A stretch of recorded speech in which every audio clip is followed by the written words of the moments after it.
తెలియజేస్తూ ఉన్నాను. అలాగే ఒక విచిత్రమైన సంఘటన, ఏదో మనందరూ చెవులో పూలు పెట్టారు ఒక సంవత్సరం, ఒక 7 నెలల కాలం.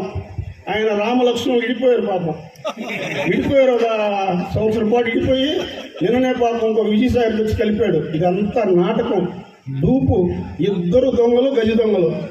కాబట్టి మనం అందరికీ చెప్పాల్సిన విషయాలన్నీ చెప్పి ఇప్పటికి డోర్ టు డోర్ వెళ్ళి మన అన్ని విషయాలు కూడా జనాలకు తెలియజేసి మనం వాళ్ళు చేస్తున్న అరాచకాలని చెప్పాల్సిన బాధ్యత కూడా మన మీద ఉందని చెప్పి తెలియజేస్తున్నాను.